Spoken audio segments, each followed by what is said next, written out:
नमस्कार, स्वागत है आप सभी का और मैं हूं आपके साथ वक्ता दुबे। रुख पहली खबर की तरफ। उत्तराखंड में चारधाम यात्रा आगामी 22 अप्रैल से शुरू हो रही है। यात्रा की सभी तैयारियों को अंतिम रूप दिया जा रहा है। मुख्यमंत्री पुष्कर सिंह धामी ने कहा कि चारधाम यात्रा को लेकर काफी पहले से ही तैयारियां शुरू कर दी गई हैं और सुव्यवस्थित यात्रा के लिए सभी प्रयास किए जा रहे हैं।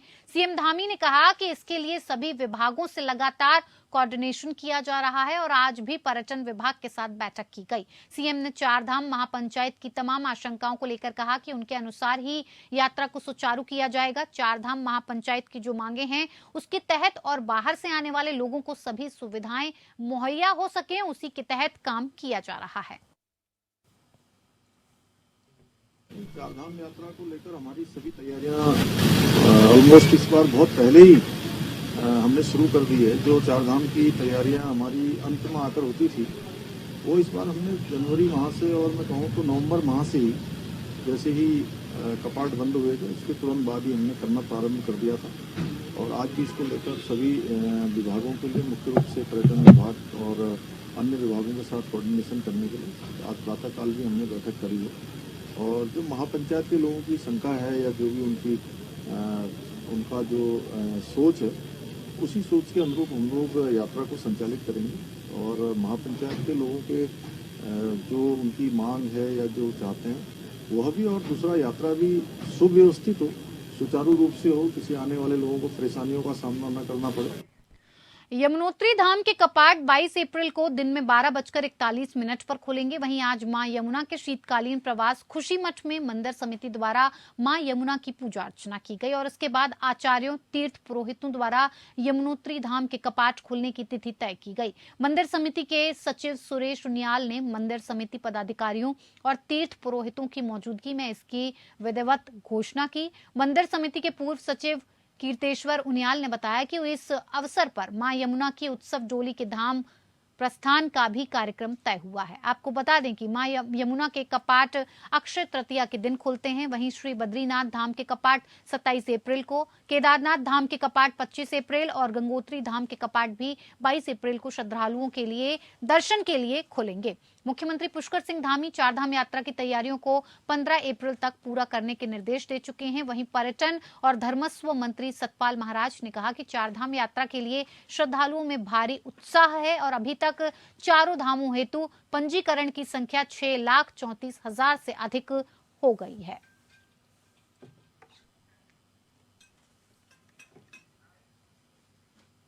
इधर मंगलवार से रामनगर में प्रस्तावित 3 दिवसीय G20 की बैठक को लेकर आईजी कुमाऊं डॉक्टर नीलेश आनंद भरने ने पुलिसकर्मियों को ब्रीफिंग की है। उन्होंने पुलिसकर्मियों को ड्यूटी में किसी भी तरह की लापरवाही न बरतने के निर्देश देते हुए कहा, यदि ड्यूटी के दौरान किसी भी प्रकार की कोई लापरवाही की गई तो संबंधित पुलिसकर्मी के खिलाफ कार्रवाई करने के साथ ही उसे सस्पेंड भी किया जा सकता है। उन्होंने बताया कि उत्तराखंड के लिए गौरव की बात है कि यहाँ पर G20 जैसा आयोजन हो रहा है जिसमें कई देश और विदेश के डेलीगेट्स भाग ले रहे हैं। उन्होंने ये भी बताया कि जीरो टॉलरेंस के तहत पुलिसकर्मियों को ड्यूटी करनी होगी। नैनीताल और ऊधम सिंह नगर सहित दोनों जिलों के करीब 2000 से अधिक पुलिसकर्मियों और अधिकारियों को ड्यूटी पर लगाया गया है। वहीं आईजी ने कहा कि जिन जिन मार्गों से इस बैठक में भाग लेने वाले डेलीगेट्स गुजरेंगे वहां सीसीटीवी लगाए गए हैं। मेहमानों की सुरक्षा में किसी भी तरह की चूक न हो ऐसी कोशिश की जा रही है और इस दौरान एसएसपी पंकज भट्ट के अलावा कई अधिकारी और कर्मचारी भी मौजूद रहे। 28 तारीख से यहाँ पर जो है रामनगर में जिम कॉर्बेट में जो है जो G20 का 3 दिवसीय सम्मेलन होना है, इसके लिए आज जो है पूरा ब्रीफिंग यहाँ रामनगर में की गई है और इनको पूरा इनके ड्यूटी पॉइंट्स, इनके जो साजो सामान और सब चीज़ों से जो है इनको ड्यूटी में इनको क्या करे क्या ना करे इसके बारे में भली बात ही ब्रीफ करा दिया गया है। सारे अधिकारी कर्मचारी आज हमारे जो है 1000 से ऊपर अधिकारी कर्मचारी यहाँ है। तो इसमें जो है कुछ कंटिजेंसी रूट है, कुछ और अन्य प्रॉब्लम्स वगैरह है, हमारे यहाँ कई इश्यूज है, उससे भी इनको सेंसिटाइज करा दिया गया है और इनको बता दिया गया है कि इसमें जीरो टॉलरेंस वाली ये ड्यूटी होगी जिसमें कोई कॉम्प्रोमाइज़ नहीं होगा। पूरी सख्ती से जो है विनम्रता से ये ड्यूटी करनी है और जो है ये सम्मेलन शांतिपूर्वक जो है एक अच्छे से होगा यहाँ। अब खबर देहरादून से। यहां G20 बैठक को लेकर SFJ यानी सिख फॉर जस्टिस ने कथित तौर पर धमकी दी है। कई नंबरों से लोगों को कॉल किया जा रहा है, जिसे लेकर पुलिस अलर्ट मोड पर है। बताया जा रहा है कि कई लोगों को फोन करके बैठक में खालिस्तान के झंडे लगाने की बात कही गई। प्रतिबंधित संगठन सिख फॉर जस्टिस के मुखिया गुरपतवंत सिंह पन्नू ने रामनगर में होने वाली G20 बैठक को लेकर धमकी दी है। पन्नू की रिकॉर्डेड आवाज में इस तरह से धमकी वाली कॉल रविवार शाम को सेकंडों नंबरों पर आई और इसमें पन्नू ने रामनगर को खालिस्तान का हिस्सा बताते हुए बैठक के दौरान वहां खालिस्तान के समर्थन में झंडे लगाने की बात कही। खास बात यह है कि कॉल सबसे ज्यादा मीडिया और सरकारी कर्मचारियों को आए। वहीं मामला संज्ञान में आते ही DGP अशोक कुमार ने इसकी जांच के आदेश दिए। आपको बता दें कि रामनगर में 28 से 30 मार्च को G20 की बैठक हो रही है, जिसमें 20 देशों के नेता हिस्सा ले रहे हैं। और इससे पहले भी पन्नू ने बीते 15 मार्च को अमृतसर में हुए सम्मेलन को लेकर भी इस तरह की धमकी दी थी। कल रात UAPA that is unlawful activities prevention act का तहत जो प्रतिबंधित संगठन सिख फॉर जस्टिस का गुरपतवंत पन्नू का एक रिकॉर्डेड मैसेज जो है मीडिया एवं अन्य लोगों का प्राप्त हुआ है। STF जो है इसमें जांच कर रही है। अब ये जांच में प्राथमिक तौर पे ये पता चला कि ये स्पूफ्ड नंबर से जो है ये कॉल जो है रिकॉर्डेड कॉल जो है सभी को कुछ लोगों के पास भेजा गया है और इसका जांच जो है STF अभी कर रही है। ऐसा लगता है कि ये जो है अभी G20 का जो इवेंट होने वाले रामनगर में उसको लेकर एक पब्लिसिटी गेन के लिए ये काम किया जा रहा है और उत्तराखंड पुलिस जो है पूरी तरीके से जो है मुस्तैद है और तथा इस टाइप का लोगों को जो भी मकसद है उसका पूरा होने नहीं देंगे और सुरक्षा का पक्का इंतजाम है। और जो है हमारा वरिष्ठ अधिकारीगण जो है रामनगर और उधम सिंह नगर डिस्ट्रिक्ट में जो है ब्रीफिंग रिहर्सल करके फोर्स को काफी सेंसिटाइज कर रखे हैं। इधर हरिद्वार में पुलिस प्रशासन ने धार्मिक स्थलों से लाउडस्पीकर हटाने का अभियान चलाया है। यहां के कई क्षेत्रों की मस्जिदों, मंदिरों और गुरुद्वारों से लाउडस्पीकर हटाए गए। उच्च न्यायालय के आदेश पर ध्वनि प्रदूषण का उल्लंघन करने वालों पर कार्रवाई की गई। हरिद्वार के बुग्गावाला, बहादुराबाद, लक्सर सहित देहात क्षेत्र से दर्जन भर लाउडस्पीकर हटाए गए। आपको बता दें कि छात्रों की बोर्ड परीक्षा चल रही है। ऐसे में तेज आवाज के कारण उन्हें पढ़ाई में दिक्कतों का सामना करना पड़ रहा था। वहीं उनके परिजनों ने भी लगातार शिकायत की है। पुलिस प्रशासन ने मामले को गंभीरता से लेते हुए कई इलाकों के धार्मिक स्थलों से लाउडस्पीकर हटाए। बीते साल भी उत्तराखंड पुलिस ने अभियान चलाकर प्रदेश भर के 13 जिलों में 258 धार्मिक स्थलों के लाउडस्पीकर हटवा दिए थे, जिससे ध्वनि प्रदूषण में लगाम लगे। SSP हरिद्वार अजय सिंह ने जानकारी दी कि लगातार साउंड पॉल्यूशन को लेकर धार्मिक स्थलों को नोटिस दिया जा रहा है।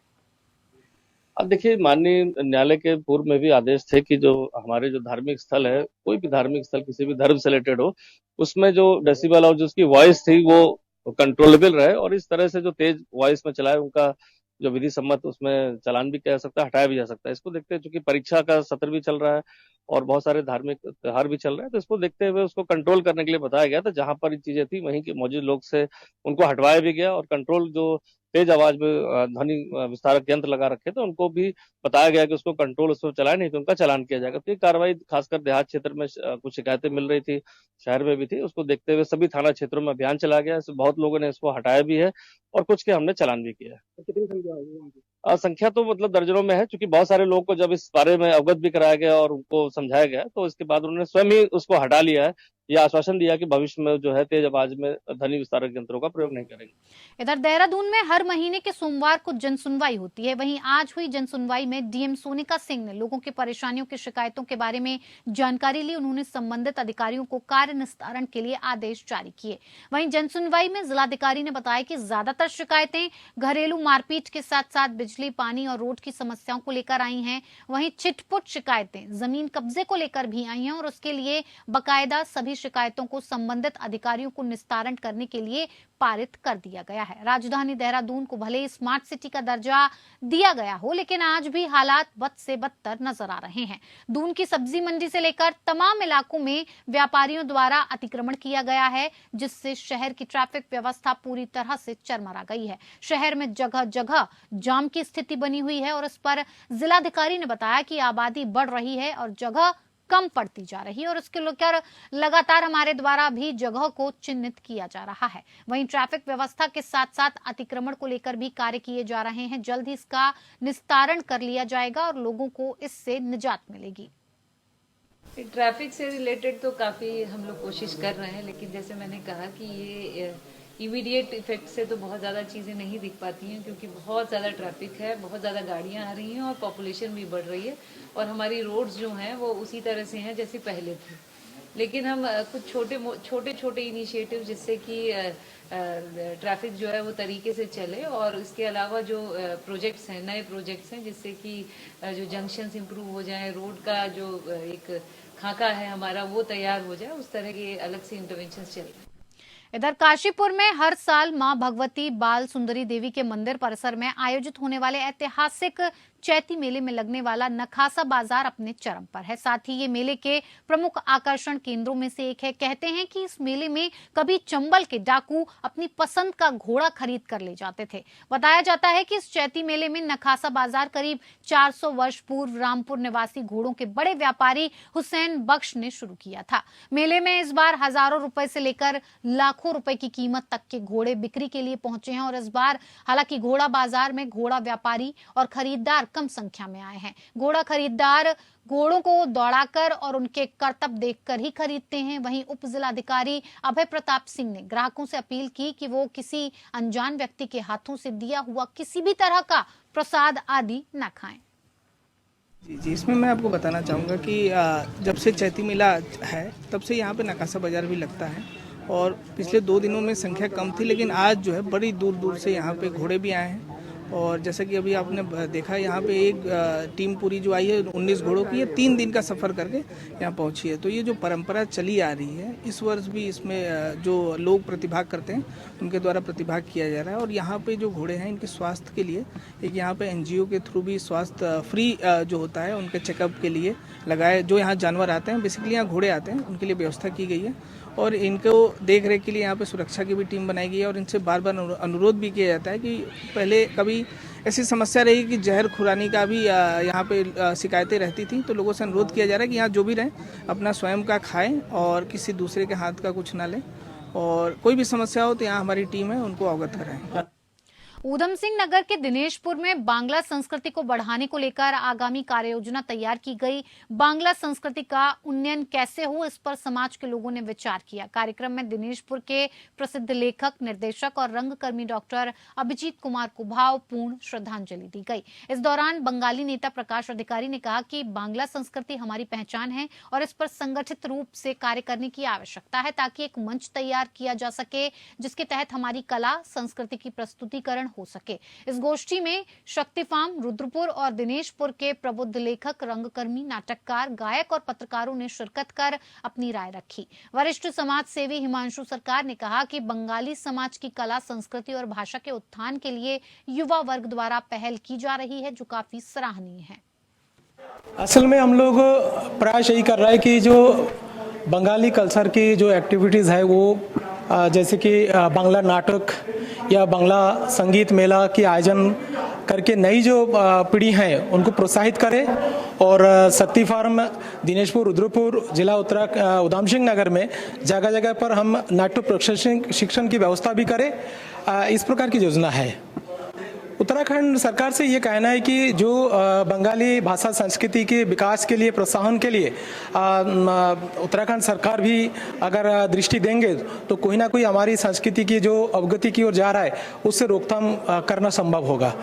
और जो बंगाली लोक कलाकार जो कई प्रकार की संगीत परिवेशन करते हैं तो उनको अगर प्रोत्साहन राशि के रूप में थोड़ा बहुत अगर मिल जाए तो शायद वो लोग और उत्साहित होंगे, आगे इसको बढ़ाएंगे। हम लोग का जो मोटो है वो है कि बांग्ला भाषा, बांग्ला कल्चर और उसी के साथ साथ जो है जैसे बांग्ला नाटक या बांग्ला फिल्म वगैरह इसको प्रोड्यूस करना, यही हम लोगों का उद्देश्य है। और एक मतलब स्थायी रूप से जो है बांग्ला भाषा का जो है वो प्रचार व प्रसारण हो, वही उद्देश्य है। एक्चुअली नाटक जो है पूर्व बंगाल के पृष्ठभूमि से स्टार्ट होता है। एक पूर्व बंगाल के पृष्ठभूमि में एक परिवार है जिसके ऊपर क्या वहाँ पे बीतती है और उसके बाद किस मजबूरी के बस जो है उनको पूर्वी पाकिस्तान छोड़ के भारत आना पड़ता है।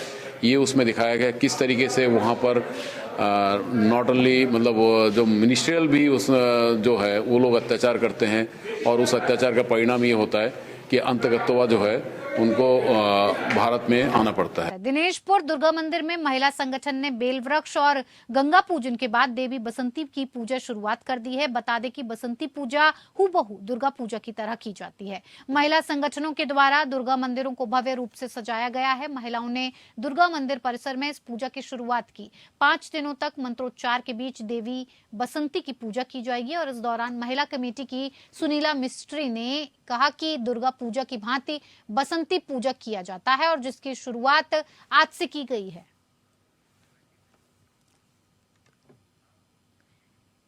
हिंदू नव संवत्सर और राष्ट्रीय स्वयंसेवक संघ के संस्थापक डॉक्टर हेडगेवार के जन्म दिवस पर राष्ट्रीय स्वयंसेवक संघ के स्वयंसेवकों द्वारा पथ संचलन का आयोजन किया गया। आरएसएस के द्वारा निकाले गए पथ संचलन की इस बार खास बात ये रही कि ये संचलन इस बार पूरे शहर में 2 भागों में निकाला गया। इसमें स्वयंसेवकों ने बढ़ चढ़कर हिस्सा लिया। काशीपुर में रामलीला मैदान के प्रांगण में स्वयंसेवकों द्वारा पथ संचलन का आयोजन किया गया। इसमें सैकड़ों की संख्या में स्वयंसेवकों ने हिस्सा लिया।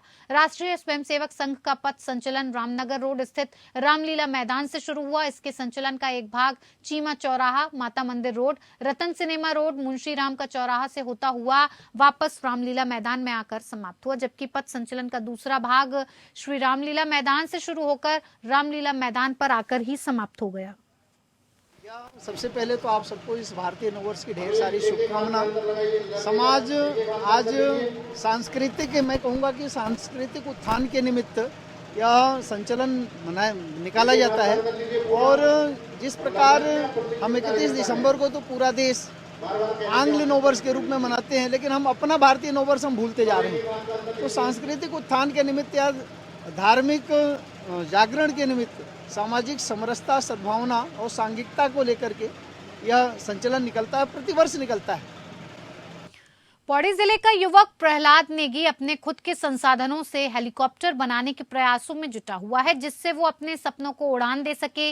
प्रहलाद 1 साल के भीतर ही हेलीकॉप्टर का आधा निर्माण कर चुके हैं। उसका दावा है कि अगर उसे सरकार की तरफ से इसे बनाने के लिए मदद मिली तो वो हेलीकॉप्टर का पूरा निर्माण 1.5 साल के अंदर पूरा कर देगा। प्रहलाद ने फिलहाल 150 सीसी का बाइक इंजन इसमें इस्तेमाल किया है, जिसको शुरू करने में पेट्रोल का इस्तेमाल किया जा रहा है। हालांकि प्रहलाद ने बताया कि एक हाईटेक इंजन से 1400 आरपीएम से हेलीकॉप्टर आसानी से उड़ान भर लेगा। प्रहलाद खुद की एक मैकेनिक शॉप चलाता है। उससे कहा कि उसका सपना है कि वो कुछ हटकर निर्माण करे। इसके पहले भी प्रहलाद एक एयर प्रेशर साइकिल का निर्माण कर चुका है।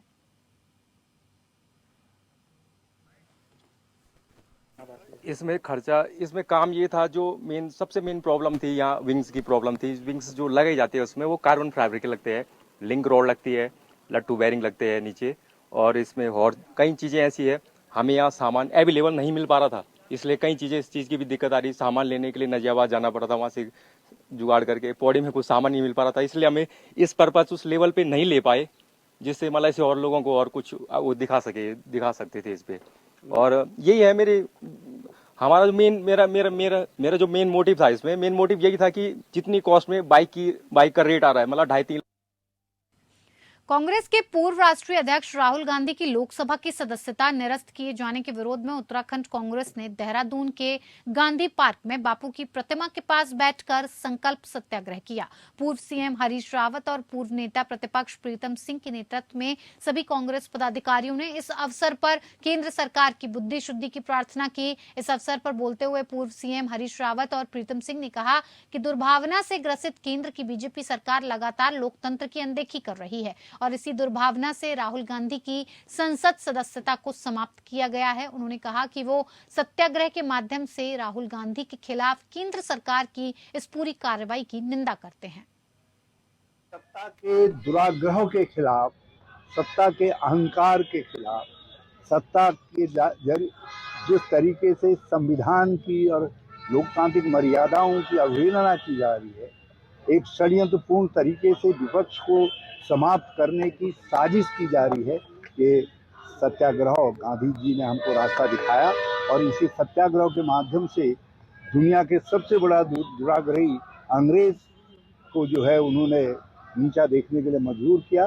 तो हम इस सत्याग्रह के माध्यम से जो आज की सत्ता में दिल्ली में बैठे हुए दुराग्रही लोग हैं उनको रास्ता दिखाना चाहते हैं, उनसे कहना चाहते हैं सत्यमेव जयते, गांधी गांधी जिंदाबाद, लोकतंत्र जिंदाबाद। हमें कानून पर पूरा भरोसा है और मैं भारतीय जनता पार्टी के प्रदेश अध्यक्ष से कहना चाहता हूं, यदि उस दिन भी आप टिप्पणी करते जिस दिन सुप्रीम कोर्ट के 3 जजों ने प्रेस कॉन्फ्रेंस करके ये कहा कि देश का लोकतंत्र खतरे में है, और आज आए दिन केंद्र सरकार और सुप्रीम कोर्ट में जो कन्फ्रंटेशन हो रहा है उस पर क्यों मौन हो। ये सब चीज़ें जो हो रही है ये देश के प्रधानमंत्री नरेंद्र मोदी जी के इशारे पर हो रही है और लोकतंत्र के चारों स्तंभों पर लगातार प्रहार हो रहा है। तो कांग्रेस ऐसी परिस्थितियों में मौन नहीं रह सकती है। जिस कांग्रेस ने इस देश की आज़ादी की जंग लड़ने का काम किया है उस कांग्रेस का दायित्व बनता है कि हम इस देश के अंदर लोकतंत्र को बहाल करने के लिए संघर्ष करने का काम करें। चलिए, इस बुलेटिन में मेरे साथ फिलहाल इतना ही। मुझे दीजिए इजाजत। नमस्कार।